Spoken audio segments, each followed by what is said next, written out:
Baragani, and welcome to the PACM Umoja session on this, the second day of Kwanzaa, which is Kujichagulia, meaning self-determination. Today we'll be hearing from the creator of Kwanzaa himself, Dr. Maulana Karenga, who in 1966 started the celebration of Kwanzaa. And I just like to say, from the founding of the PACM in 1975, the PACM has made Kwanzaa one of the pillars of its things to do, one of the pillars of the many things that it does, because since it started Kwanzaa in 1975, the PACM has faithfully been holding Kwanzaa every year. And I hope that a lot of you would have seen our Kwanzaa celebration yesterday, which was a truly momentous event. The 26th of December, Umoja Day, is a day that especially the PACM London branch have been celebrating Kwanzaa on that day for well over 30 years. So due to the situation of the COVID coronavirus problem, of course, we had to take it in line. So that gave us a chance to bring all the branches together and celebrated a national Kwanzaa. But as you would have seen from yesterday, it was not only national, it became a truly international event for us. And we had a tremendous response. So I thank all those who participated yesterday, all the presenters, all the people that from the PACM, from our supporters who worked to make that truly a great event. So what I like to do now, I like to put on a video of Maulana Karenga explaining how and why he started Kwanzaa and why Kwanzaa has become such a phenomenal event. Because since its founding in 1966, it has gone on to be a true Pan-African cultural festival which is celebrated throughout the Pan-African world. Because I know that for the next 6 days, we had the first day yesterday, brothers and sisters all around the Pan-African world would be celebrating this truly momentous event that was brought into being by Dr. Maulana Karenga. So now I'll let Karenga speak for himself and explain to us how Kwanzaa came about. Yeah, I'm sorry about the sound. For some reason, the sound is just not coming through. So I really apologize for that. But what I could do anyways is give you an account of Dr. Maulana Karenga and what he was saying about Kwanzaa, how he came to found Kwanzaa and why Kwanzaa is such a significant cultural festival that is celebrated in the Pan-African community each year. Now, Kwanzaa itself, Kwanzaa means first fruits. As you know, when you celebrate Kwanzaa, you would see that the language being used is Kiswahili. Kiswahili is the main language used in Kwanzaa. And Kwanzaa is a relatively new festival, considering it started in 1966. And it was started by Dr. Maulana Karenga of the US organization, belonged to an organization called US, and Karenga is a professor at the University of California. And he created Kwanzaa in response to the riots that took place around that time, the riots known as the Watts riots. in Los Angeles in 1965. So that riot took place. Karenga looked at the situation and found that African people needed something, especially in his community there in California, to bring them together, that they could coalesce around.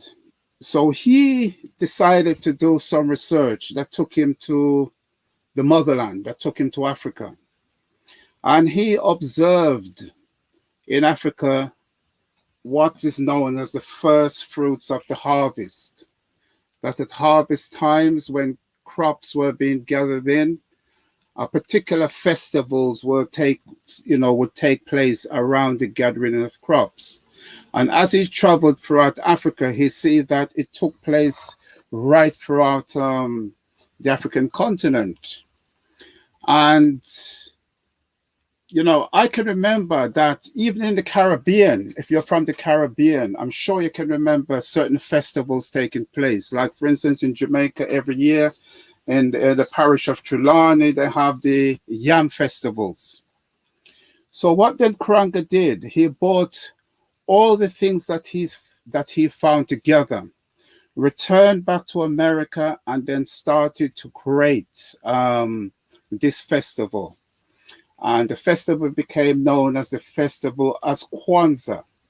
Now, I said Kwanzaa, the word Kwanzaa means first or first fruit in Kiswahili. So in order to distinguish between the word Kwanzaa just meaning first and Kwanzaa, the festival, what Karenga then did, he then put an extra A on the spelling of Kwanzaa. So that's how you can distinguish between Kwanzaa, the word in Kiswahili, the everyday word, and Kwanzaa, the festival. Now, when we look at how Karenga brought together those principles known as the Nguzo Saba, and the Nguzo Saba basically means the 7 principles. But when we look at how he managed to bring those together and the significance and meaning of those, we can see that it was a stroke of genius. Because as soon as he started celebrating Kwanzaa and other African people in America came across it, it's something that they gravitated towards immediately because they found meaning in it. It meant something to them, and it was something that they were lacking. Because as we know, the pagan festival of Christmas falls on the 25th of December. And that's something for years that we have been going crazy about, a festival that should really have no meaning to us because we are not reflected in it whatsoever. So Karenga based Kwanzaa from the 26th of December until the 1st of January. And we must not make the mistake of thinking all Karenga did was come up with a Black Christmas, because it's not good to relate the two. Kwanzaa has nothing to do with Christmas. It is no form of Black Christmas. It is an African cultural expression. And Christmas, like I said, to me anyway, I don't know to the others of you, is nothing more than a pagan festival that has now become so corrupted that we should stay as far away from as festivals or celebration like that as possible, and tune in as much as we can to our African or Afrocentric celebrations and festivals. Now, Kwanzaa has 7 core principles, like I just mentioned, the Nguzo Saba, and those make up the 7 core principles of Kwanzaa. The first principle of Kwanzaa is Umoja. Umoja. And that's funny because these sessions we have every Sunday are known as the Umoja sessions or the unity sessions. So in Kiswahili, Umoja actually means unity. So, and what is the principle then of Umoja? And that principle is to strive for and maintain unity in the family, community, nation, and race. And I'm sure you can see why that is so important, because Africa as a whole has always been under attack. If we go right back to the days of ancient Kemet, we see it was constantly being invaded. We go down to Nubia, was the same. And then, of course, we had the Arab invasion in the 7th century. And then we had, as you know, starting in the 14th century, the Europeans going in and kidnapping millions of African wholesale and transporting them across the Atlantic Ocean into the Americas. So we can see as a race, we have been constantly attacked and segregated for the simple reason that an African race united, there's nothing can stand in its way. And all other races understand that. The only way they could control us or seek to control us is to divide us. So that's something that has been a story of our history, disunity. So Umoja is a call for unity, to bring back into union the family, the community, nation, and race. And it's important, it's in that order. First, we must deal with the family, our immediate family, because if we are not united in our immediate family, then we'll find that it'll be difficult to be united in the community. And once we have united our communities, then we can go on to unify our nation. And then once the nations are unified, then we can move on to begin to unify the race. So that's the first principle of Kwanzaa, Umoja, unity. The second principle of Kwanzaa, which is today, the 27th of December, is Kujichagulia.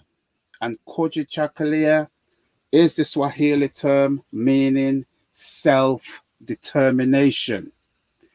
And self-determination is to define ourselves, name ourselves, create for ourselves, and speak for ourselves. And again, you can see the order in which Maulana Karenga put those together. First, to name ourselves. I'm sure you've heard Elder Pepukayi said this phrase so often, and it goes something like this. Dogs are named by their masters, free people name themselves. And especially those of us who are the product of the Ma'afa, that Holocaust that took place, we carry foreign names. We carry the names of those who enslave us. And we must bear in mind, as long as we continue to carry those names, we can never be free. Because you go to any African society, and one of the most important thing a person can have is their name, because their name has a specific meaning. A lot of thought and effort goes into naming a child in Africa. It is not something that's just dreamt up like that. They have to go through a particular ritual, a particular ceremony. So for those of us who still carries the name of those who enslave us, we can see we will be forever in torment. We will never be able to determine our destiny. Next, Karenga said we need to create for ourselves. And that's another thing that was We have always been creative people. If you look at the great civilization right across Africa, that speaks for itself. And even when we were enslaved, the creativity in us continued. I know we were under duress on the slave plantation, and we, in many instances, was not allowed to express our creativity. But on the so-called abolishment of the slave trade, what did we see? We see an abundance of creativity pouring out of our ancestors who were enslaved. Just out of slavery, you can take, for instance, many of the inventions that we take for granted, such as the light bulb, such as the traffic light, such as many aspects to the locomotive. And I could go on, such as what George Washington Carver did, such as the great many things that Booker T. Washington did. And we look right around the Pan-African world and we see that creativity. And we know the situation, especially in the United States, when inventions and creative things came about, people were not allowed to register it under their own names. So their ideas was basically stolen, their ideas was basically usurped. But the creativity in us continued. Because if you look at something like popular culture, you'll go anywhere in the world, you see it is Black African popular culture that rules the roost, because it shows our stunningness of creativity. And the other thing in terms of Kujichagulia that Karenga speaks about is the ability to speak for ourselves. You know, that is why the Pan-African Congress movement set up this platform, PACMTV, because it gives us our ability to communicate ideas out there by ourselves. We do not want to go through various mediums such as those, the BBCs and the CNNs who purports to speak on our behalf. We need to be setting up our own mediums.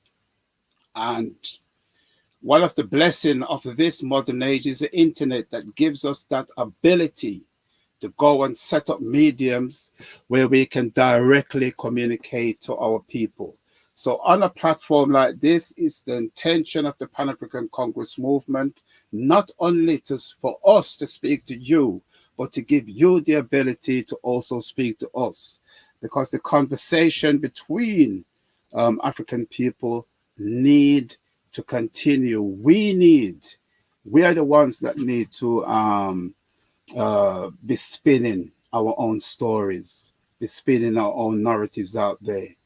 And gone should be the days when any non-African try to speak for us. So we can see Karenga clearly laid out the principle there of Kujichagulia, which is self-determination. Now, the third principle, which on the 28th of December, is Ujima. And Ujima is collective works and responsibility. So what does that mean? Ujima is to build and maintain our community together and make our brothers and sisters' problems our problems and solve them together. That's Ujima. So let's look at that. To build and maintain our communities together. Now, I don't know which community a lot of you who are live in. I happen to live in London, and we can see great fragmentation in the African community in London. One, economically, it is not being we are not controlling our own economics. So if I want to buy food to sustain me, on average, my choices is to go to somebody else outside the African race who are providing the food, right? which is a disgrace when you think about it. And one of the things we have to come to the realization is when African business set up, they need our support. They need to have that bedrock support. If a Turkish man set up a business, he knows he's going to get the bedrock support of that community. Likewise, the Asian, likewise, the Chinese, likewise, the Europeans. So why is it that African businesses find it so difficult to get African people to come and spend their money with them? That's something that we really truly have to look at, because part of maintaining our community is also to be fraternizing our businesses. Now, it also says to make our brothers and sisters' problems our problems, which is true. You know, in many communities where I live, there's a large Jewish community not too far. And it is noticeable when there's problems within that community, 90% of the time it is solved within that community. Whether it's rabbis or elders or whoever, they have people that the community could go to, and they will take that problem, look at it, and like I'm saying, 9 times out of 10, all their problems will be solved within their community. But the African community seems to be totally the opposite. The first sign of any kind of problems, we go right to an outsider to try and solve our problems for ourselves, which we know is impossible. They do not understand us. They do not think like us. So how are they going to even begin to try and solve problems on our behalf? That's impossible. And also itself to solve our problems together. So Karenga was saying, when we look at Ujima, we need to get together as a collective and work together. And whatever issues or problem we have, let's keep it in the family. Let's just make that a thing that we'll keep our problems within the family, not take it outside. Because if we take it outside, we know what's going to happen, right? They're going to take advantage of us. And that is how, when we looked at Umoja, firstly, they was able to split us up as a people, scatter us to the four corners of the earth, enslave us, colonize us, and do what they're doing to us right today. Because we have to look across Africa, the Caribbean, North, Central, and South America, the African communities within Europe, and we find on the whole we are in disarray because we do not have that collective works and responsibility within us. Now, the fourth principle of Kwanzaa is Ujamaa. And Ujamaa is cooperative economics. I touched a little bit on it with Ujima. But Ujamaa, as we can see, Ujamaa, cooperative economics. Now, the words speak for itself. We can see any nation that gets its economics together is a strong nation, is a powerful nation. And all those nations, all communities, all families that do not manage to get an economic base or any kind of economic together are constantly in problems. Now, this is what Karenga had to say about cooperative economics, Ujamaa. To build and maintain our stores, shops, and other businesses, and to profit from them together. Let's think about that. I open a shop or a store. I should expect people that look like me to be my main customers, right? That should be an expectation. That is the expectation of all the other races, and that's a reality. But talk to any Black African businessman, businesswoman, they'll tell you that they're struggling to have, with the exception, there's always a few exceptions, and I would say the barbershop is an exception. Back in the days, the record shop would have been an exception, you know, and maybe something like a club. If you run a club, that may be an exception. But on the whole, our day-to-day life, our day-to-day food, clothing, shelter, we find it is not an exception. It is controlled by others who then take massive advantage of us, right? And leave us in a situation where we are virtually begging them, which we shouldn't have to. Because if we look at the area of the world that we are from, take for instance, we look at Africa, we know that the riches are in abundance. The riches are in abundance. And yet, economically, you know, you can even use the word, it's a basket case.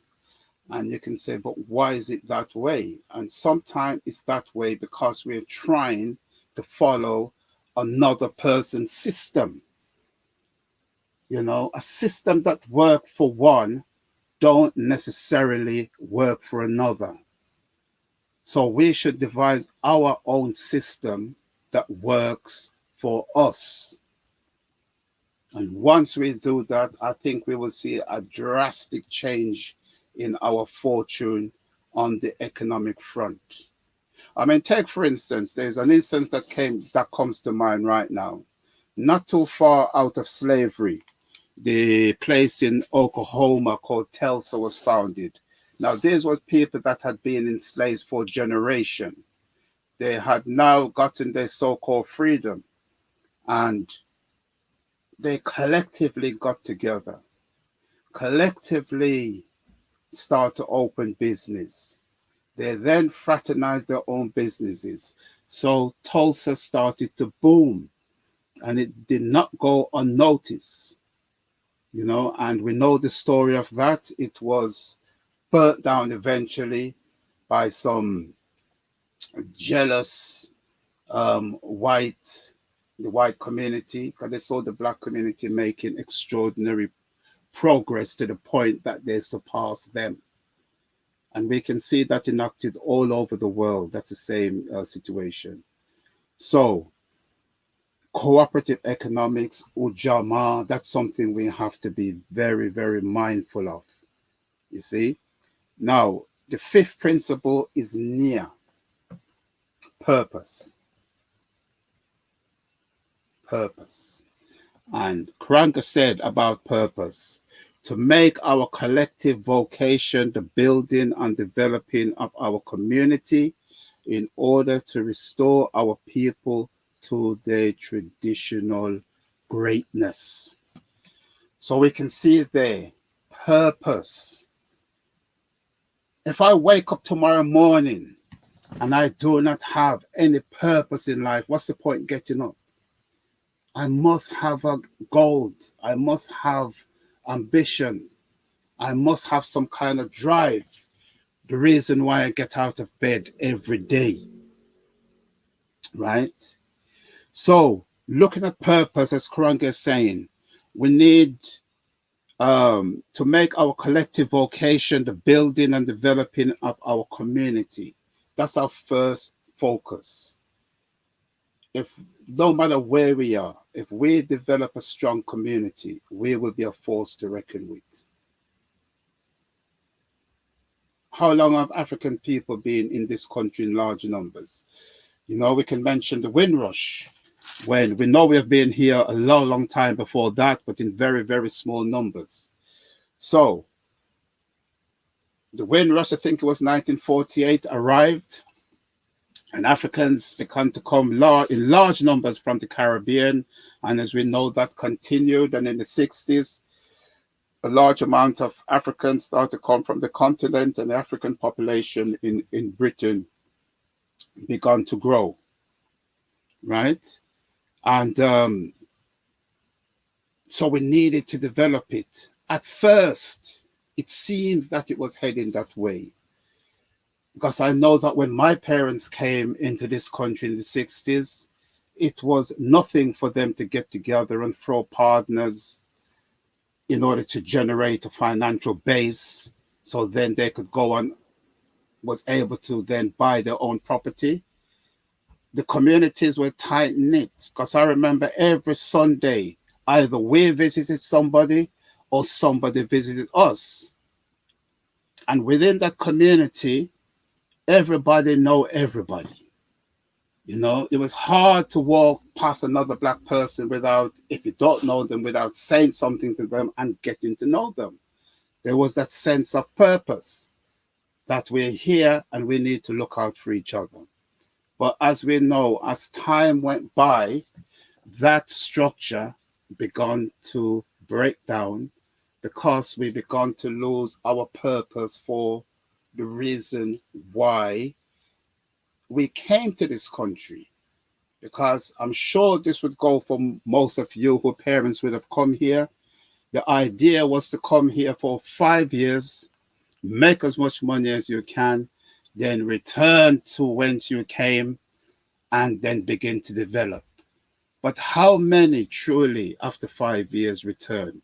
I know the situation that they found because they were sold a lie. They was told the streets were paved with gold and so forth. So some of them thought they'll be coming, and in no time they'll be rich, and they found the opposite. So hence, obviously, they missed that target. But it was even worse than that. A lot of them then just cut ties and gave up hope and said, I'm never going back. I am now an Englishman, or I am now a Scottish man, or a Welshman, or an Irishman, or whatever part of Britain they landed in. And because they lost that sense of purpose, the community then began to fragment, and we began to get weaker and weaker and weaker. Where on the other hand, we saw the Asian community started to move in big numbers here in the, say, late 60s, 70s, but they had that sense of purpose. And that manifested in them now owning, so being so economically strong, to the point that even the European population within this country have to look at them differently from how they look at us. They have to look at them in a way that they're saying, my God, they're so economically strong, we want to be friends with them. So hence the Conservative Party, say for example, reaches out heavily to the Asian community because they know there's a lot of wealth there. And hence we can see that reflected in government position. So we can see at present, the Chancellor is from that country, the Home Secretary is from that country, and they have other members of parliament in high positions as well, because they had that sense of purpose and they kept to it. So Karenga is saying to us, if we lose that sense of purpose, we'll definitely be taken advantage of. So we need to be concentrated and focusing on near at all time. The next principle is Kuumba, which is creativity. And this is what Karenga says about creativity: to always do as much as we can in the way we can in order to leave our community more beautiful and beneficial than we inherited it. So it should always be the ambition of any parent for their child to do better in life than them. From I was little pitney growing up, my mother, father was to say, this is what we're doing. I want you to be better than me, to be more successful than me. And that should be the case when we look at our community. Whatever situation we come and find our community is, we should all be putting in effort We should all be taking a stake within the community. We should all be doing our bit. We should all be doing our part. That when we are no longer here, we have contributed in a positive way to strengthening that our community. That's something we should be doing. Now, I've got to say, since I've been in this country, if I'm honest with myself, what have I seen? I've seen a situation when I came here, the community was much more cohesive. It was much more together. It had much more of a sense of what Karenga is saying, Kuumba, creativity. If your friend down the road had a problem, it was nothing for the others, your friends, to get together to help them out. I mean, take for instance, I remember weddings or funerals. Weddings or funerals was conducted by within the community. So the cooking, everything was done within that community. But that's beginning to break down. That's beginning to break down. And hence, our creativity, hence, begin to break down in a way. You know, this is a tricky one when we look at it. Because obviously, a lot of things has changed. And we can see in terms of the standard that people are living may have improved. Because I came to this country in the days when paraffin heaters were being burnt, right? And so forth. No, that's not the case anymore with anybody.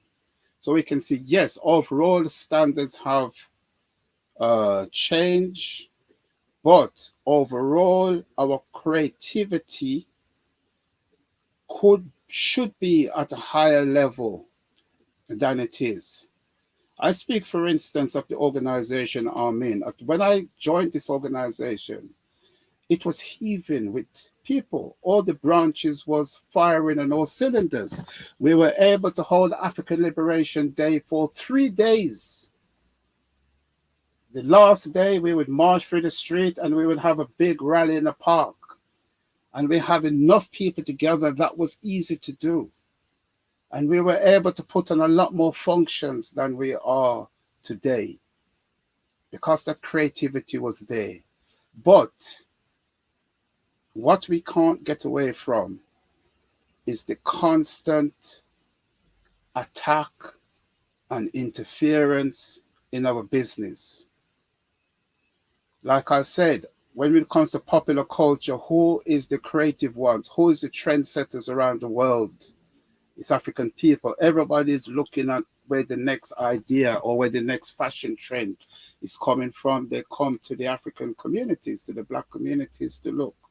But at the same time, there's a tendency to try and infiltrate, which a lot of that has been done.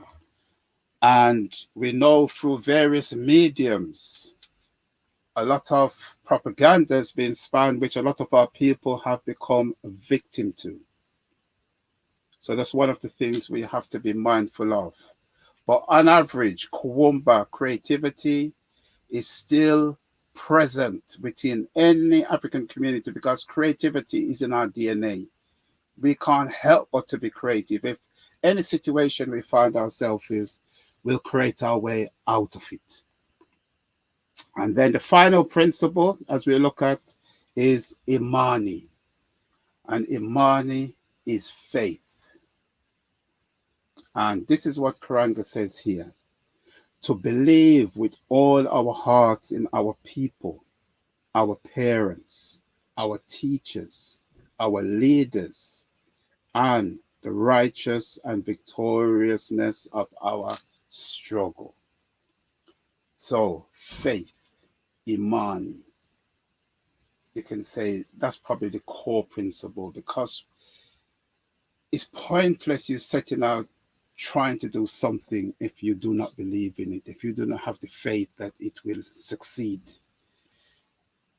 If you think, well, yeah, I'm going to do such and such, but I don't think it's going to work, which I hear comes out in the mouth of many people. Every time something comes up, no, I don't think it's going to work.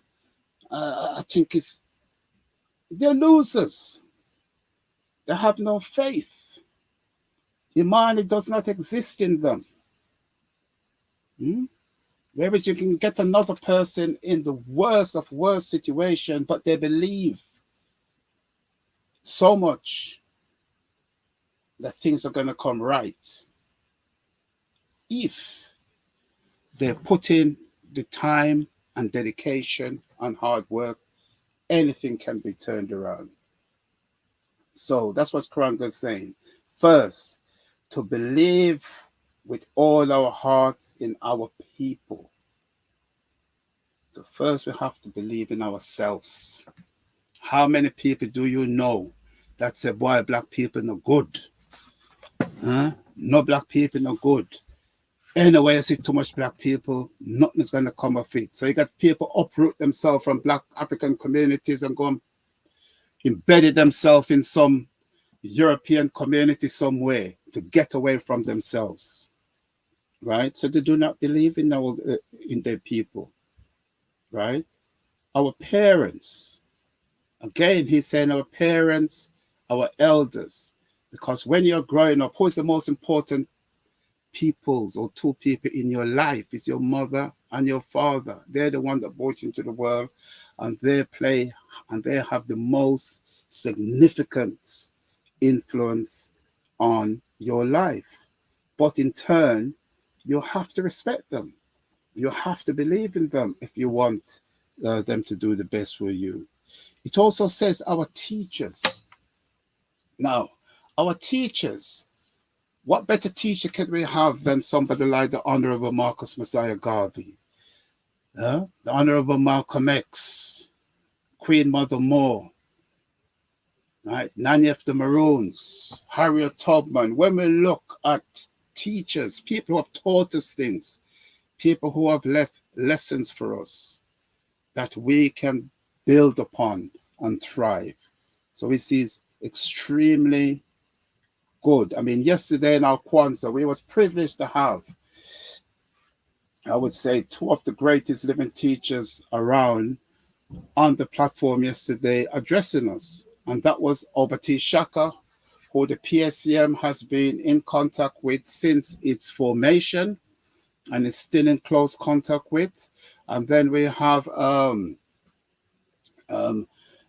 Bella, Elder Bayina Bella, a wiser person I've never seen. So much wisdom. It's important to listen to somebody like that who have wisdom to impart on us that can help us grow. So that's Imani. Now, those 7 principles make up the Unguzu Saba. So Saba in Swahili means 7, and the Unguzu means the principles. So the 7 principles, the Unguzu Saba, are core principles.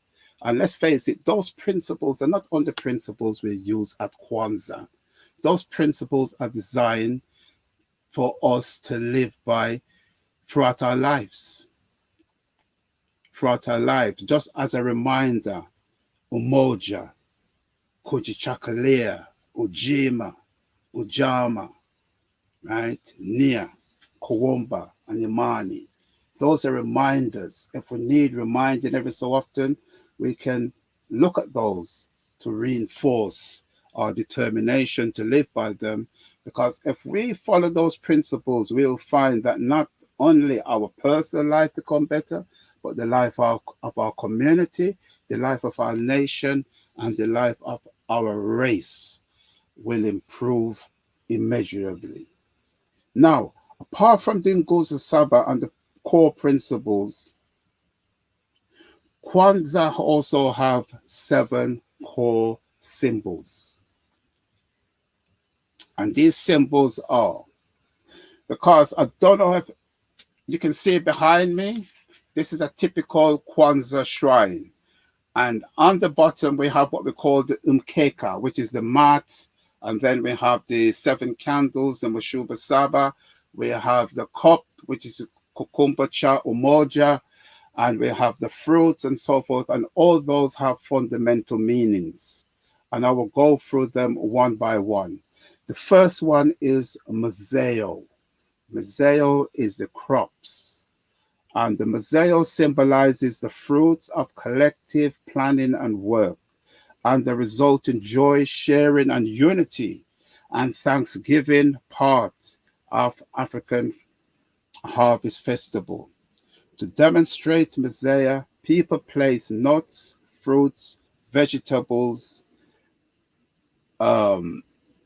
representing works, right? Representing their collective works throughout the year on the mkeka. Now, like I said, the mkeka is the foundation. The mkeka is the mat here onto which everything is placed. That's the foundation. Then the mkeka, I'll just quickly go over that again. The mkeka, the placemat. Just as the crop stands on the mkeka, the present day stands on the past. The mkeka symbolizes a historical and traditional foundation for people to stand and build their lives. So that mkeka, that mat, is the fundaments on which all stand. So if we get that right, if we can get the foundation right, then it's easier for us to build after that. Then we have the Mahindi. I'm just trying to move to see if you can see. The Mahindi, the ears of corn here. And that's the Mahindi, the ears of corn. And it says here, the stalk of corn represents fertility and the idea that through children, the future hopes of the family are brought to life. One vubumzi is placed on the mat for every child in the family. Now, the vubumzi is the corn itself, the kahindi is the ears of corn, and we have one for every children in the house, because traditionally, how you would celebrate Kwanzaa is each family would have the Kwanzaa shrine within their house, and every day the family would go through those 7 principles. So if there's 5 children within the house, you would have 5 vubumzi. Now the next symbol is the Mushuna Saba, or the 7 candles. See, we can see red, black, green, or green, black, red. The 7 candles. And candles are ceremonial objects to serve to symbolizes or recreate the sun's power, as well as to provide light. There are 3 different colors, which is red candles. There is 3 red candles, 3 green candles, and 1 black candles that is placed in the center of the canara. And the canara is the candle holder. Candle holder is referred to as the canara. And so let's look at the canara itself, the candle holder. The canara represents our ancestry and the original state at which we came, right? So you can see the canara is our ancestry. Onto the ancestry, we put our candles, which represent the sun, giving light. And then we have the unity cup, or in Swahili, we call it the Kuumba cha Umoja. Kuumba cha Umoja. You see, we come across that word Umoja again, meaning unity. So Kuumba cha Umoja, meaning the unity cup. And on the 6th day of Kwanzaa, the libation ritual is performed to honor the ancestors. Every family member and guest will take a drink together as a sign of unity and remembrance. So what normally happened, that cup is filled with liquid, could be water, could be juice, and it's passed around and everybody take a drink as a sign of unity. The Kuumba cha Umoja, the unity cup. And next we have the Zawadi. And the Zawadi are the gifts. And those are given exclusively to the children. Yeah? Zawadi. So on the seventh day, Kwanzaa gifts are given to encourage growth, achievement, and success. Handmade gifts are encouraged to promote self-determination, purpose, and creativity. So you can see we are encouraged not to pop into Sainsbury's or Tesco's and grab something off the shelf. If possible, we create something ourselves, which is then given. As in Swahili, we would say the watotos, or the watotos meaning the children. They are the one given that zawadi. And it's also an incentive for them to do good. Because there's a thing in Kwanzaa that if a child was being out of order and things, the zawadi may be withheld. So it's an encouragement for them to work hard, be good, and they would be rewarded by this gift of the zawadi. Now, when we look there, there's the what we call as again the karamu. The karamu normally takes place on the 30th, which is or the 31st. Sorry, Kuumba. Kuumba Day. You would have the karamu, and the karamu would be like a big feast, where you say the community would come together and have a big party, have a big feast to celebrate the whole of Kwanzaa. So that basically is the rundown of the Kwanzaa celebration. Now, what I would like to touch into now is the reason why I think Kwanzaa is such a powerful and is such an important, it's become like an institution now. I don't want just the word festival, because by using the word festival, it gives the impression that it's something that just comes around once a year. You have a big party and then you forget about it. No. Kwanzaa, the principles of the Nguzo Saba are principles by which we should be living our lives by. They are principles which we should be living our life by. And what is so fantastic and unique about Kwanzaa is the fact that no matter which African culture you come from, you can see aspects of your culture in Kwanzaa. Because Dr. Maulana Karenga did a tremendous job in able to synthesize all, put a ceremony together that took in aspects of all African cultures. And by that, I mean even the African cultures in the diaspora, because many times we think in the diaspora, we don't have a culture. Yes, we were taken out of Africa. We were beaten black and blue. We were given names. We had a language ripped away from us.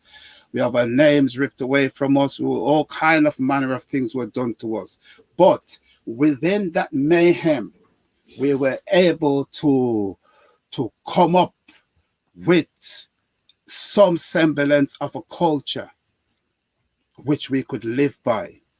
And you go anywhere in the Caribbean, anywhere in Latin, South America, and you would see African people practicing cultures, yes, that has a direct reflection on their African roots, but also have incorporated their experience within those lands. And Kwanzaa reflects all that. So that is one of the reasons Kwanzaa can be so successful and so popular because wherever in the Pan-African world you come from, you see aspects of your culture within Kwanzaa. And that's why I think the job that Dr. Maulana did is like, how can I put it? It's a legend in his own lifetime, because it's a festival he's seen grown from the US organization down there in California after the What's Right in 1965 to become a festival celebration celebrated by millions. And when I say millions, I'm talking millions of African people worldwide. And you name the country, you'll find somebody there or people there practicing Kwanzaa. And the other significant part about Kwanzaa is that he chose Kiswahili as the language in which to conduct it. And why is that significant? That is significant for the reason that the Sixth Pan-African Congress, which was held in 1974 in Dar es Salaam, Tanzania, realized that in order to truly talk about African unity, we needed to communicate amongst ourselves with an African tongue. Because what colonization had done, it had divided us in such a way that either you'll be speaking English or French or Portuguese, and of course, the earlier colonization in North Africa, meaning that you'll be speaking Arabic.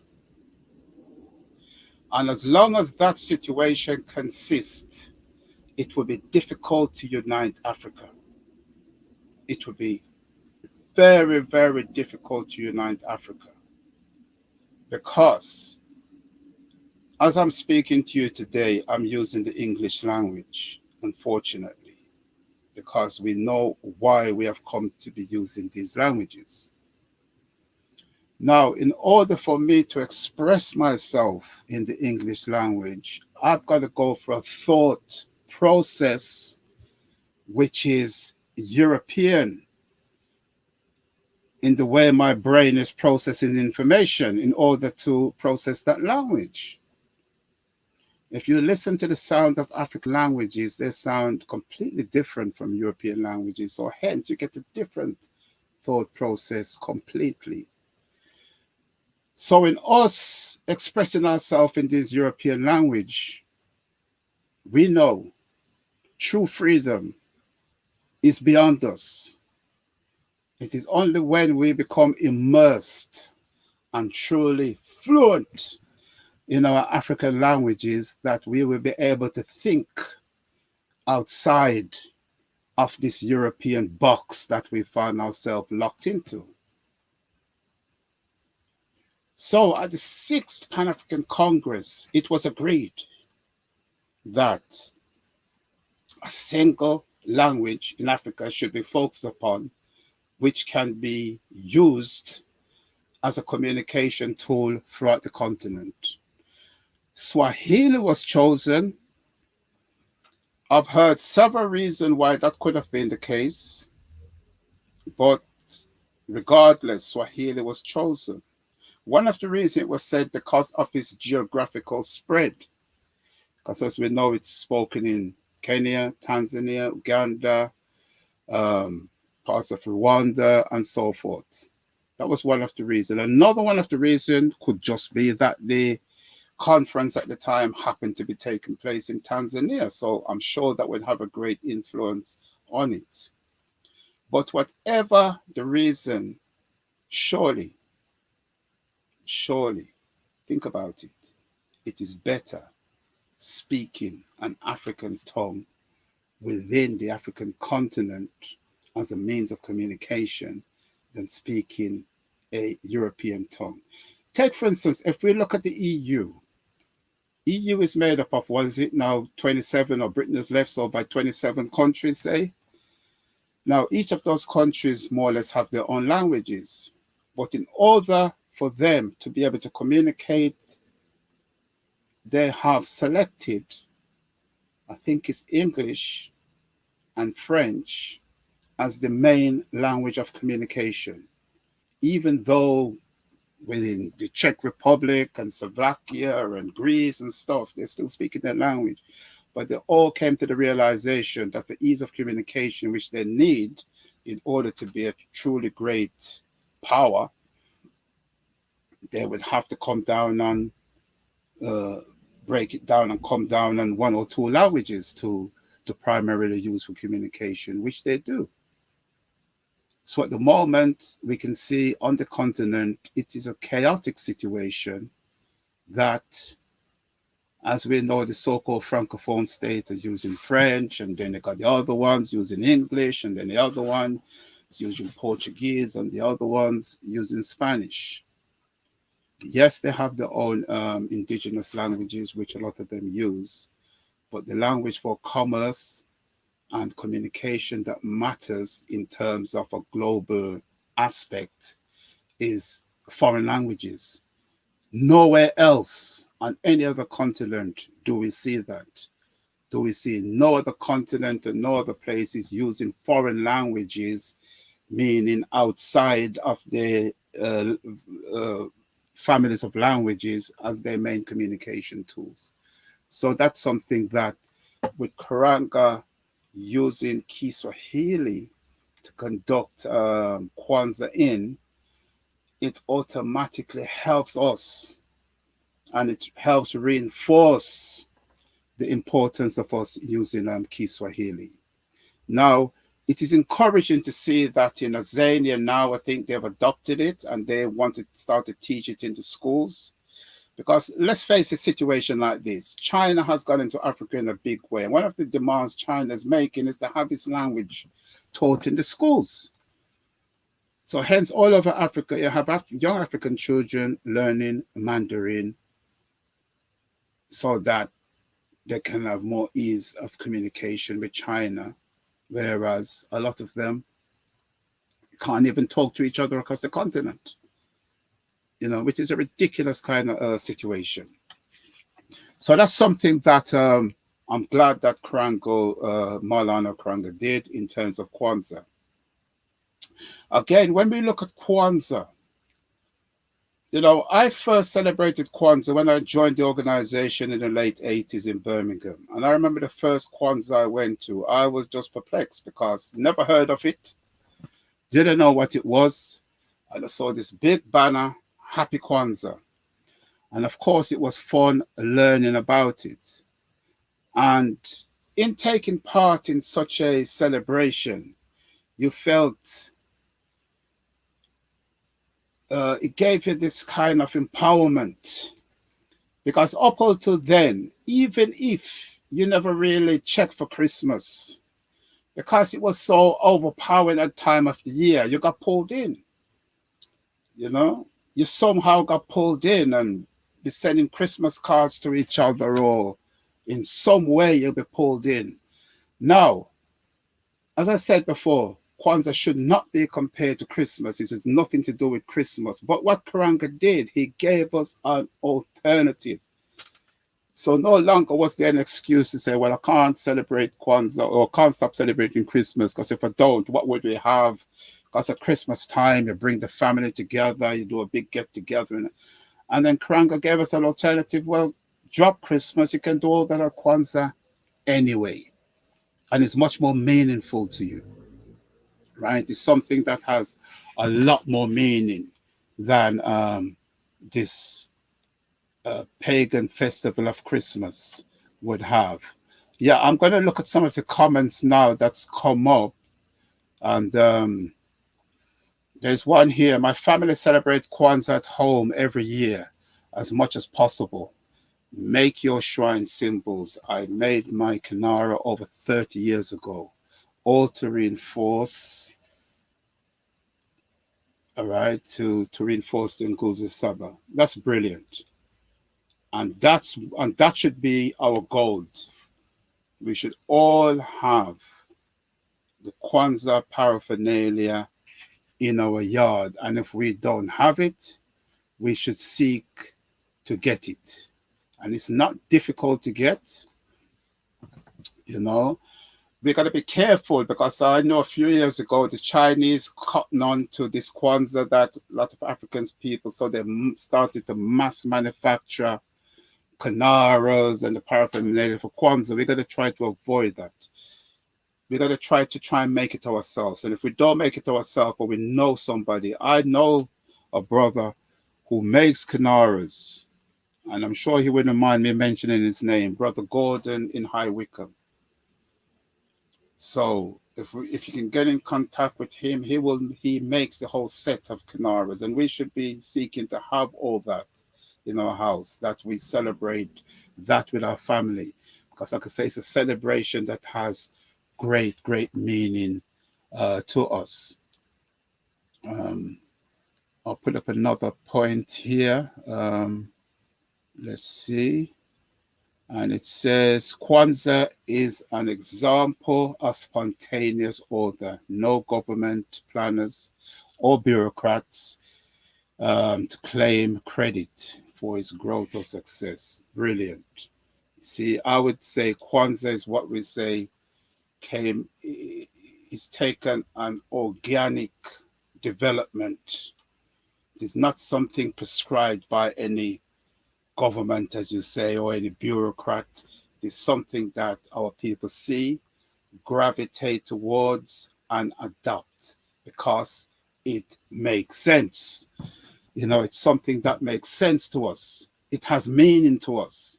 Not like a lot of us going to certain churches and sitting in the churches, and sometime I'm sure, because that used to happen to me, I'd be sitting there wondering, why am I here? What is this really all about? Because I'm not seeing myself. They're reading for a Bible and it's not talking about me. There's images of the wall. They're not images of me. They're talking about certain scenarios that I do not figure in. So why am I here? What's the relevance? And only to look at it and see I'm here out of habit. Because my parents did it, my grandparents did it, and their grandparents did it. And it goes back to what? Slavery. That maybe they was given the Sunday have to go and worship God, and it's a way of subduing them, keeping them quiet, you know, indoctrinating them with something that to say, look, just keep working hard and you'll get your reward in heaven. And it became a habit. And it became a habit that a lot of people grew to like, and they enjoyed it. Yes, I enjoyed going to church and singing these songs that has no meaning to me. They don't mean nothing for me. I enjoy looking at that blonde hair, blue-eyed person hanging on the wall, even though it has no meaning to me, but it makes me feel good. And when I thought about it, it was just habit. I got the hell out of there. I went searching for something that had a lot more meaning to me. So when I first came across Kwanzaa, it made sense. You know, I got it. It made sense to me. And it's something I could relate to. You know, that is why, like I said, since my first Kwanzaa, I've only seen Kwanzaa grown and grown and grown. And I'm fortunate to belong to an organization that takes Kwanzaa seriously. It is not here today and gone tomorrow. Every year we plan meticulously for Kwanzaa. A lot of time, effort, thought, and purpose go in to the Kwanzaa which the PACM puts on every year. Yesterday, we celebrated Kwanzaa, we celebrated unity, Umoja. We televised it, as I'm saying, because of these extraordinary circumstances, and also because we want to be pioneers. We want to be also people that take on Kwanzaa and push it out to as far afield as we can, and encourage as many people as we can to take it on board and get involved, because it's something that truly would reflect themselves. So like I say, I'm fortunate to belong to an organization like that. And the PACM every year, we reach out. We do not just close ourselves off as an organization and says, it's our thing, we're going to celebrate it and nobody else. Every year we open our doors and we reach out to other members of the community and encourage them to come and work with us. Work with us hand in hand to make this Kwanzaa celebration happen, because it's for the community. We're not just doing it for the Pan-African Congress movement and its members. No, it's for the African community, not just in Britain, but worldwide. So yesterday, for the first time, we had a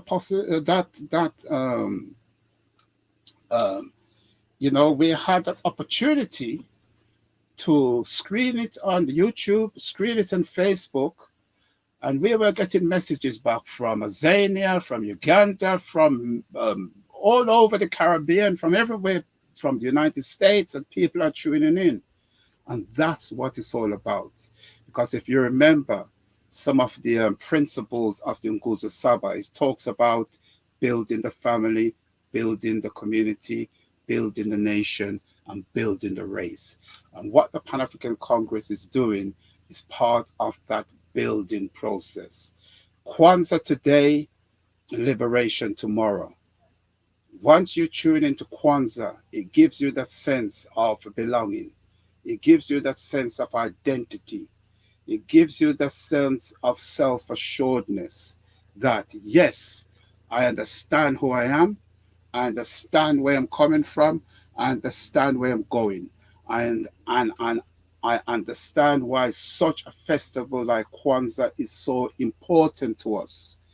And once you get that, then the next step is true liberation. Is for us, one, to begin to reclaim our names.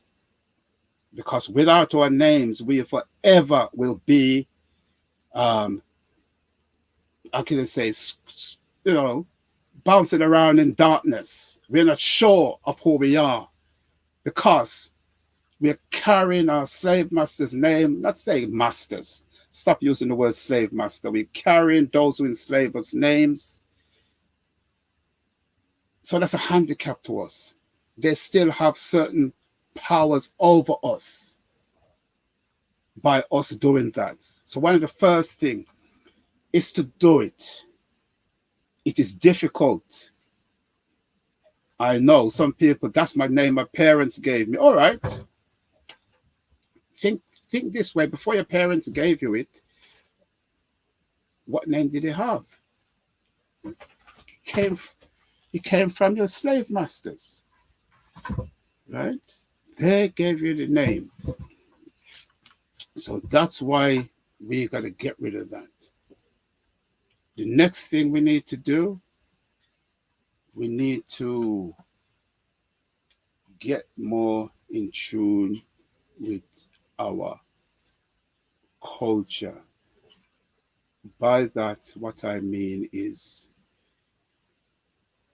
say, I live in London, and there's many communities, Black communities, African communities. I'm fortunate because I'm in an organization, I get to mingle with people from all over the continent, South, East, West, Central, which is us getting in tune with each other.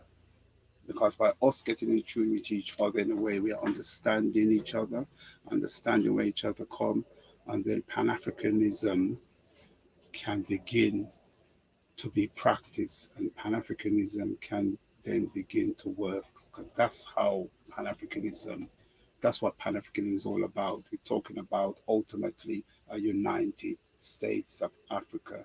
That's the ultimate goal. That was the goal of Nkrumah and Selassie when in 1963, I think it was, they started the Organization of African Unity. That was the ideal behind it.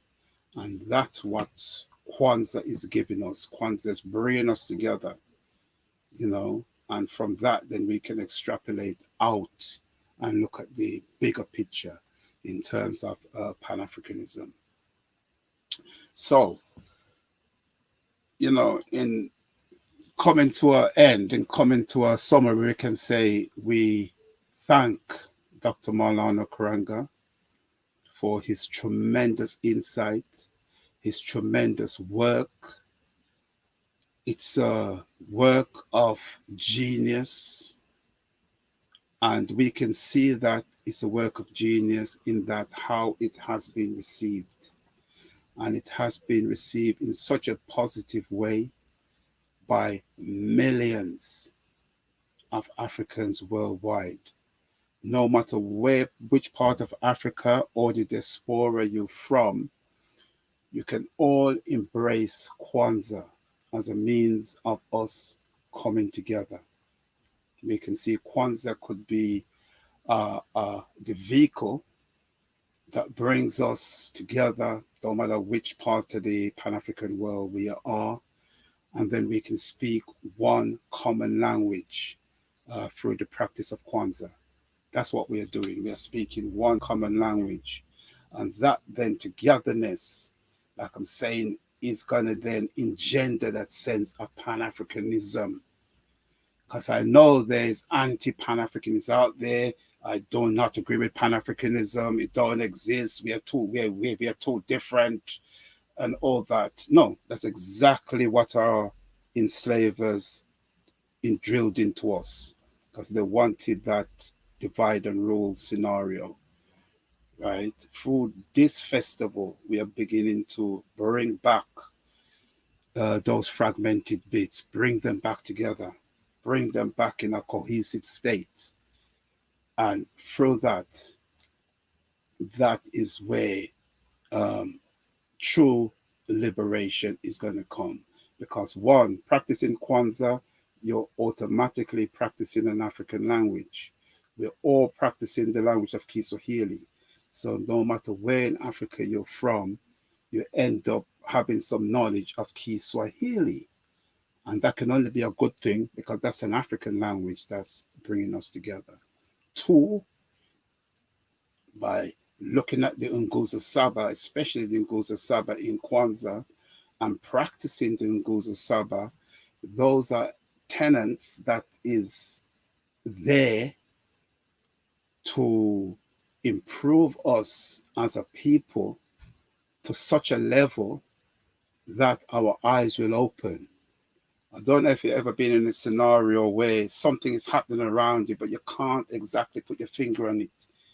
You think there's something wrong here, but I'm not sure exactly what it is. But it's like through the festival of Kwanzaa, by practicing the Nguzo Saba, it's like, bam, the door throws open and you see the light and you can see straight. You can see what the problems are. And not only can you see what the problems are, you are given the tools with which to solve them. Because if we look at every principle, it outlines the problems and it outlines the tools with which to solve those problems. Right?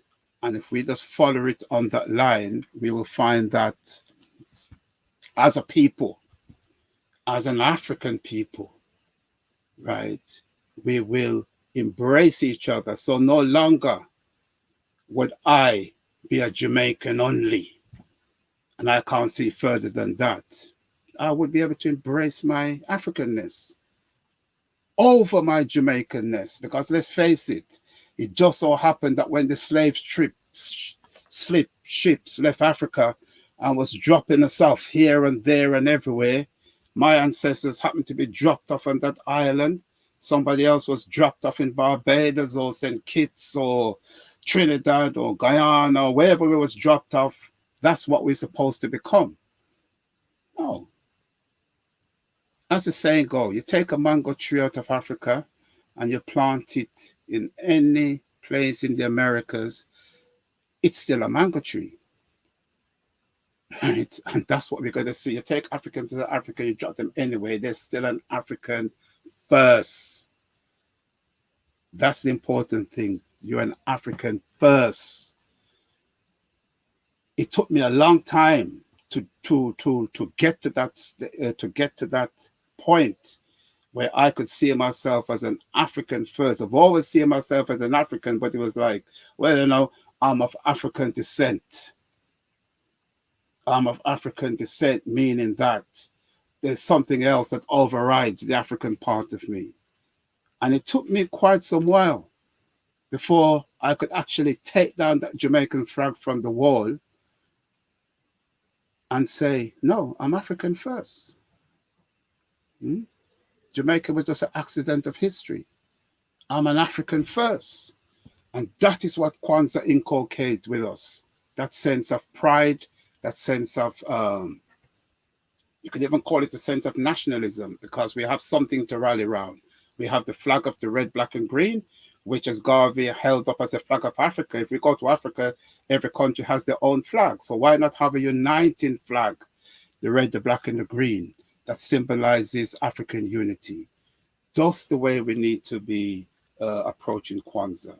And that, like I'm saying, is why Karenga, know it or not, the brilliance of Kwanzaa is unparalleled in modern times anyway. That brilliance, it don't matter if somebody says, well, I don't like Karenga's politics and I can't get on with him. They've got to admit Kwanzaa that he came up with is brilliant and is serving its purpose. It's something that's serving its purpose. And I just have a look at another comment here. And this one is saying, okay, all honors and praises for the legacy of Kwanzaa to MZ, Dr. Maulana Karenga, and the US organization. And that's from Brother Imani. And that's right on point. Without his insight and foresight and determination and hard work, right? If Kwanzaa didn't exist, I'm not saying there wouldn't be something else we could lean to, but it's been done in such a unique way that all we have to do is adopt it. It's there. It's there. If we're a true believer in Pan-Africanism. And just before I end, I just like to spend a little time on Pan-Africanism, why I see Pan-Africanism as so important. Pan-Africanism. As I mentioned earlier, from the days of ancient Kemet, the nations outside saw what unity did. It was able to create a civilization the likes that the world have never seen before, never seen since. And everybody wanted to a part of it. But as most outsiders are, they want a part of what you have, but they do not necessarily want you. So it was a case of, we want Kemet, but we don't necessarily want the people there. So as you can see, invasions after invasions after invasions, it was eventually overrun. And Africans from Kemet then moved throughout, left Kemet with a lot of the secrets, with a lot of the knowledge, and settled in various other parts of Africa, with a lot of that knowledge still there, and ever so often that knowledge is coming forth. Right? That was part of the scattering of us. And then, of course, the Arab invasion in the 7th century and the Arab slave trade, whereby millions upon millions of Africans were taken out of the continent and taken east. That's something we should never forget. We're taken east. And it's always said, how comes? If we look at the Western world, we see a large presence of Africans. Whereas if we look at the Eastern world, the presence is not as large, considering the amount of Africans that were taken out. Well, we've got to understand the mentality of the people that we're dealing with here. The mentality of the people were that men would be castrated. We do not want them to reproduce. Women would be raped and so forth. And that's what systematically took part in that part of the world, hence the situation as it is. The Western world, as we know, that didn't take place in that way. So hence our numbers. But one of the things that we have to be careful of is that wedge that was driven between us. And one of the most powerful tools that was used to do that, I mean, this is a topic that I will be touching on in meetings to come, because it's a topic, that area that we cannot get away from. It's controversial, but if we are seeking true liberation and true freedom, it's something that we have to meet head on. We have to tackle it, because if we look at all over Africa, they had system of beliefs, their own spirituality, what meant something to them. And then we have outsiders coming in with alien faiths, which was in most time, people were forced to submit to those faiths or be killed.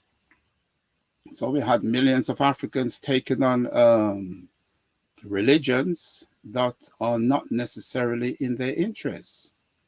And those religions have been used to, uh, you know, dispower them, taking their power and put them in a position where they become second-class citizens in their own home, because all the centers of powers of this religion either lie in Rome or in Saudi or in Israel or in other places, not in Africa.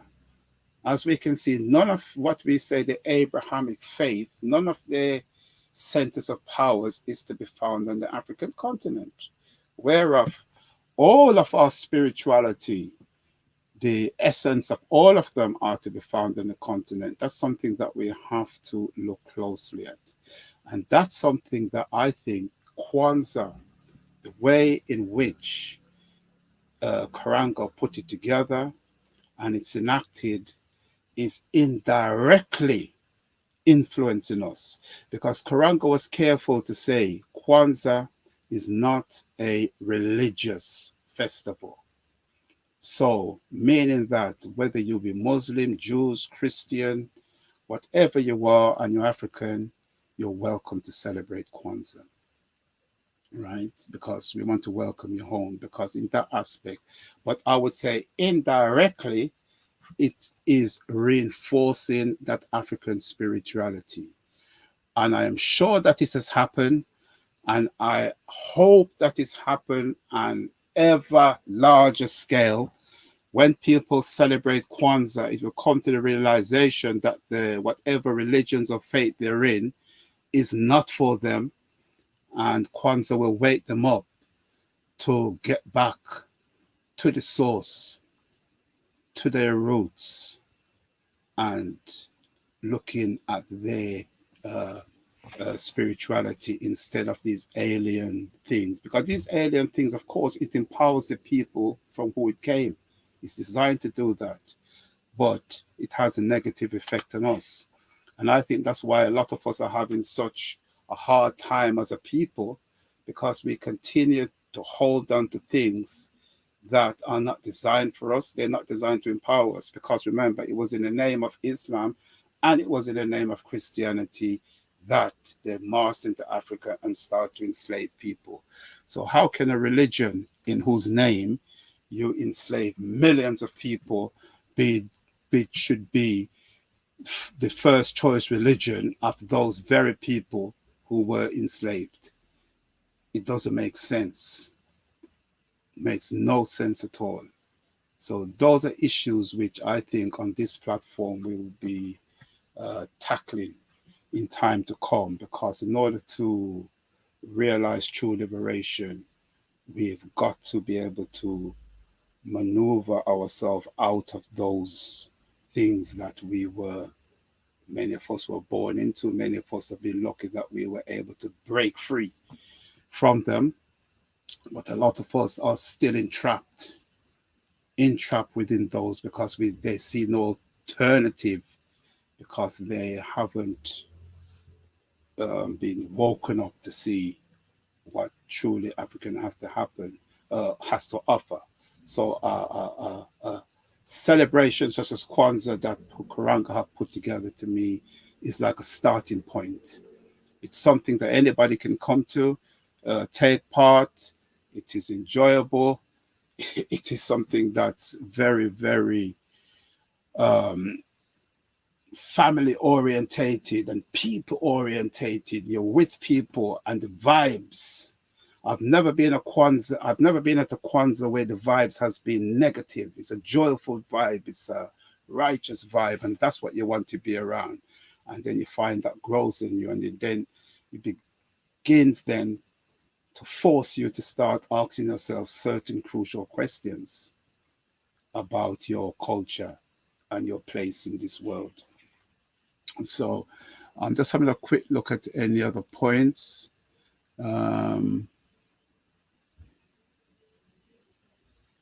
Right, there's a point here. Okay. There's a point here, and it's... Okay, that's from Sister Azania Jen. Please give some Kwanzaa book worthwhile to read, Asante Sana, for your excellent Kwanzaa presentation this evening. Okay, so she's wants some books in terms of Kwanzaa, what books you can get. Well, before I even recommend any books, I'm going to recommend a bookseller through which you can get your books, and that's Pepukayi Book Distribution. Many people know who Pepukayi is because he's been on this platform quite a few times.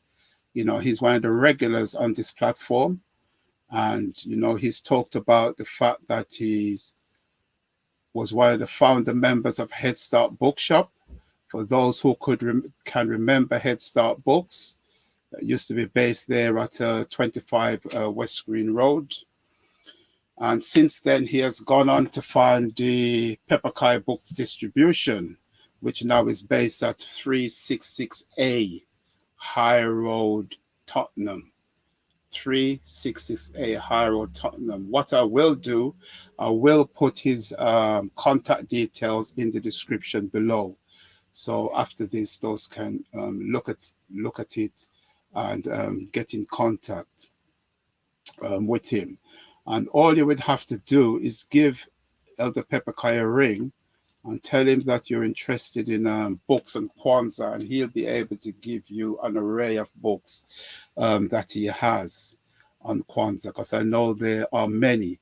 So it'd be difficult for me now just to recommend one. So what I would recommend is that you contact Elder Pepukayi and say to him that you're looking for books on Kwanzaa, and he'll be able to put you right, because he's the bookman. And his book distribution company, I know he keeps telling me he carries over 5,000 titles, and that was quite a while ago. So by this time, it must have grown considerably.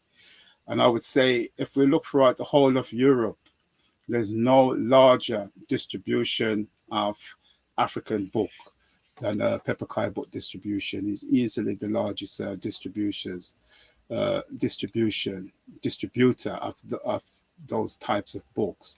So he has been the best person to ask and get to. He'll know exactly, you know, what he has in stock and can recommend those books to you. So in terms of that, I'm going to put his number in the description below. So just go there and you'll be able to contact him. Let me see any more points here. Right, there's another point here. Point, and that's by Brother Imani again. My children have never had a Christmas tree and never wanted one. It's beautiful to celebrate at home. You see, now I would say, I know Brother Imani very well. You know, as you know, he's also in the PACM, and that's the advantage of having parents in an organization like the PACM and having them as your parents, because from your born, you'll be put on the right track, you'll be put on the right road. So it's a big advantage, and you can see that's what we need to do. We need to move away from these alien belief systems and alien things that's basically just turning us backwards and disempowering us. Because when you try to live another man's faith on another man's reality, or another man or woman's reality, you'll always be second best. If you want to try and be a white man more than a white man, you'll always be second best. So just be yourself. That's the best way to be yourself. There's another point here. Let me just have a quick look. Okay. Now this one, Coffee Campbell, civilization is not built on unity. It comes about when people realizes that each individual have rights that others are bound to respect. Then trade and division of labor results in further improvement. Now that's interesting. Starts by saying civilization is not built on unity. Now, I think I understand what you were saying, because there can be unity and there can be unity, meaning that there can be general unity and there can be unity for convenience sake. And a lot of the situation we see within our communities, or with even in countries, African countries or countries governed by African people, is unity in terms of convenience. We do not want to rock the boat. We'll just follow the status quo. So let's just go along with that. And that kind of unity is false unity. And of course, that will break down. As you say, the best time of unity is set by example. Live what you believe. And once you live what you believe and what you believe is right, there'll be an automatic sense of wanting to be and interact with each other. So I think that's what you were saying. And if that is what you were saying, then I totally agree with you. There's another point here. Let's see. Yeah, Pepukayi Distribution Limited. Okay, you've put that up. That's great. Pepukayi Book Distribution Limited. Yes. So it's, yeah. So the full to that would be Pepukayi Book Distribution Limited, Temple of Ma'at and the Shrine of Mummy Walter. That's the name of the center. And that's a 366A High Road, Tottenham. And like I say, I will put that in the descriptions. I'll put his contact number as well, that you can contact him, because he was on Kwanzaa yesterday explaining just how many books he have and why it is important to practice Ujamaa, cooperative economics. I know a lot of people want books, and the first instinct is to, let's go on Amazon and see what they've got. And forget that there's still independent black booksellers out there. I know it takes a little bit more effort, but come on, if we really want results, it is not too much to put in a little bit of effort. And Pepukayi will be glad and waiting for you to come along to that. Let's look at a few more questions here, a few more points just before I end. And this one, it also is, can a cottage micro business try to decor home outside? Okay, I think they're talking about Kwanzaa. This is Miss PLC 72. I think she's talking about Kwanzaa. She said Kwanzaa in itself could become a business.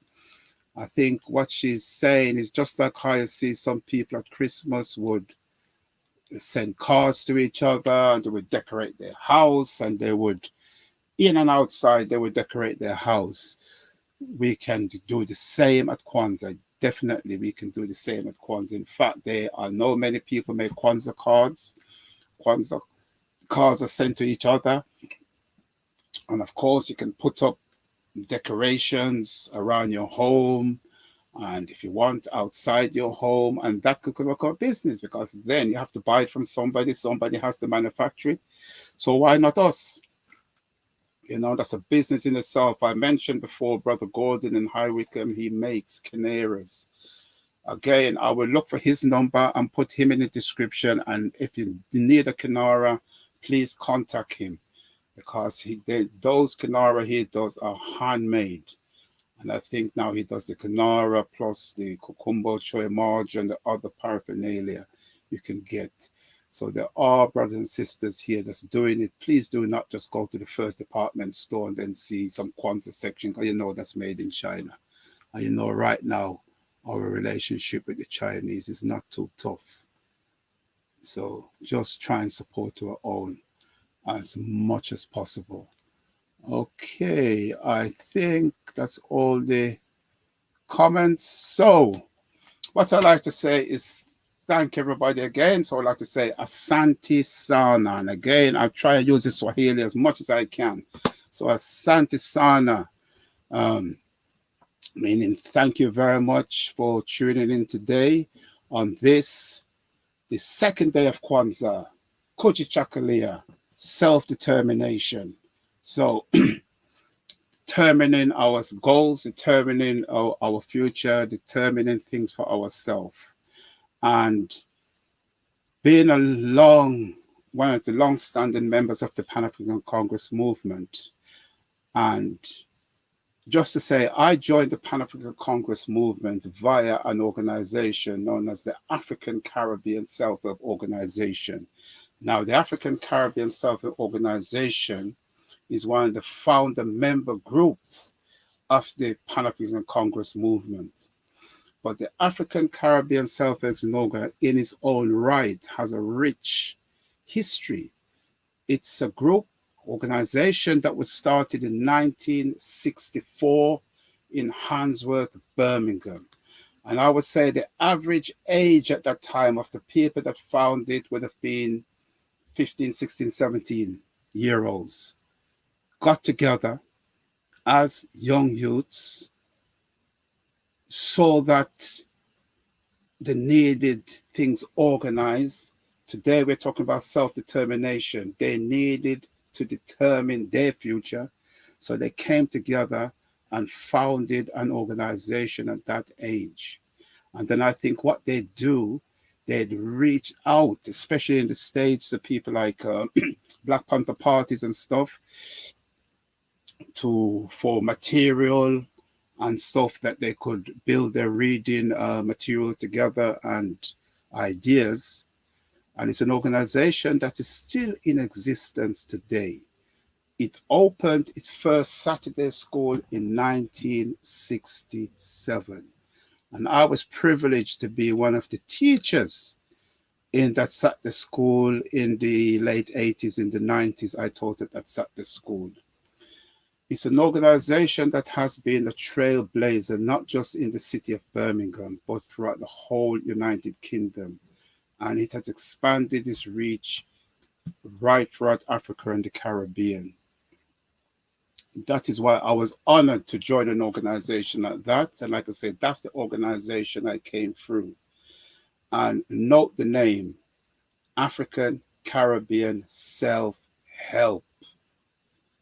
And that's the crux of the matter. It was a self-help group.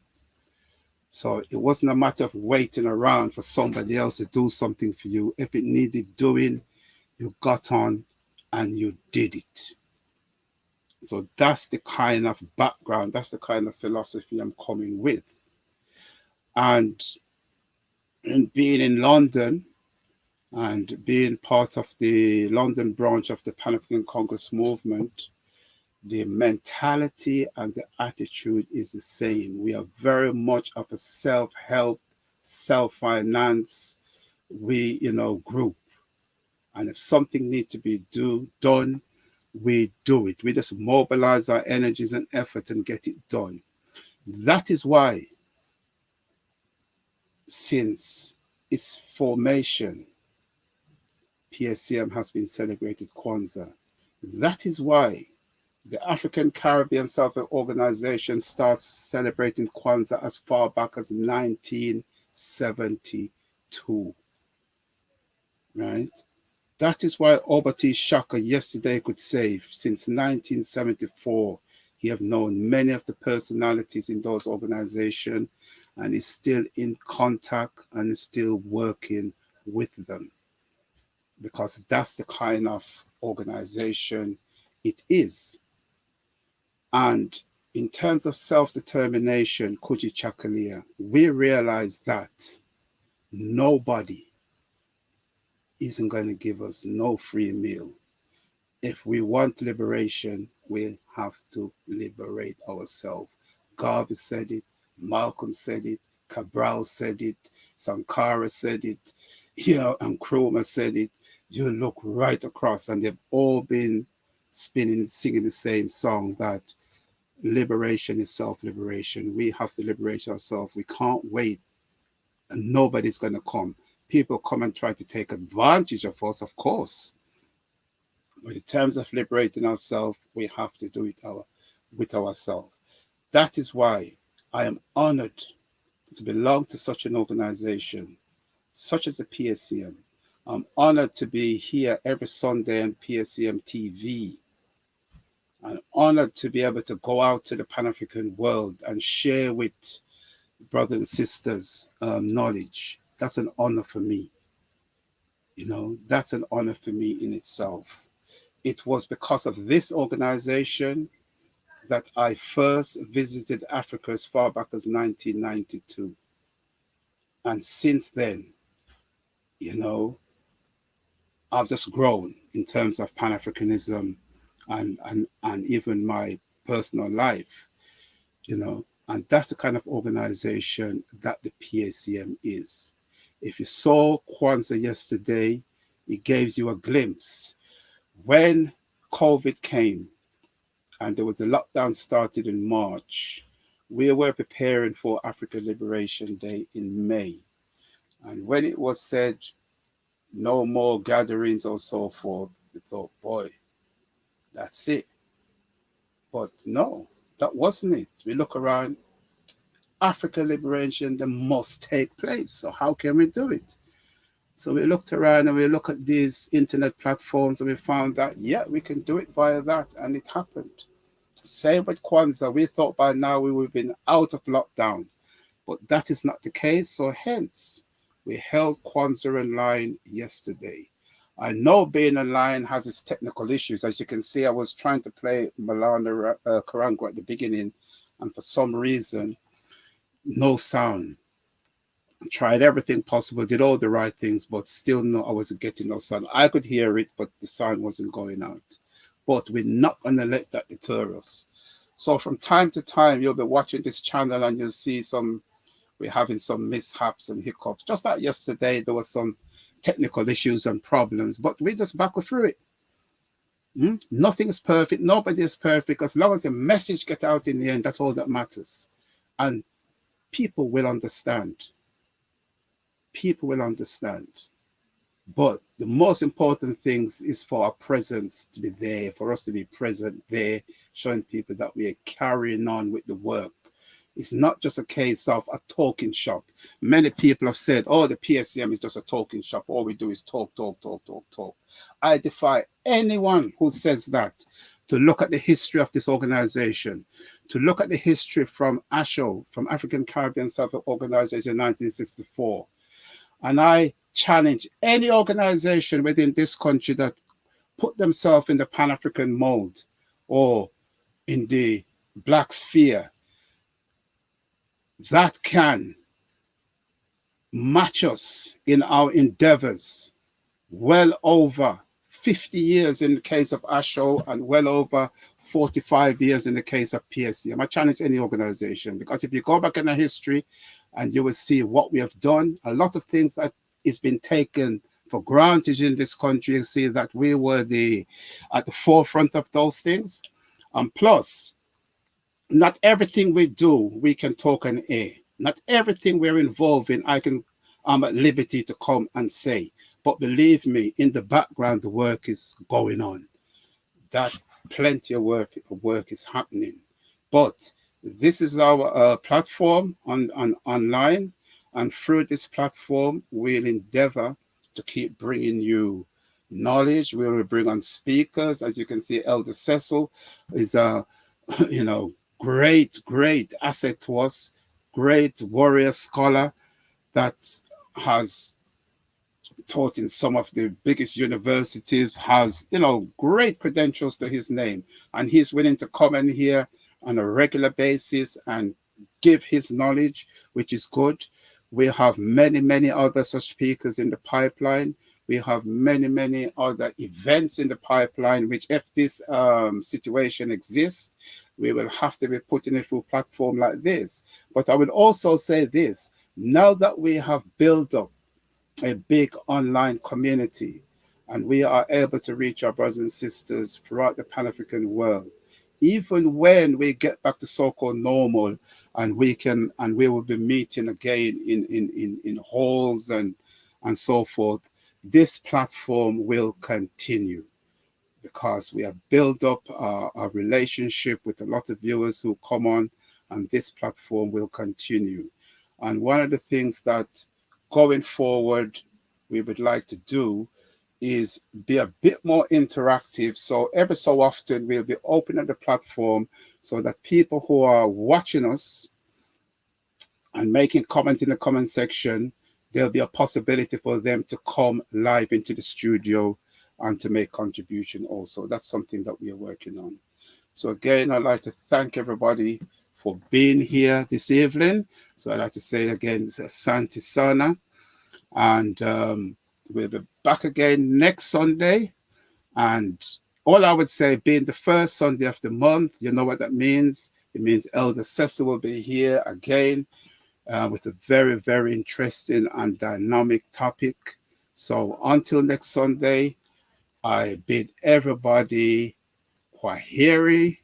And again, Kwaheri is another Swahili term. So I would say Tutu Anana, Kwaheri, until next Sunday. And thanks for everybody for watching us. And I just like to end by saying Abarigani.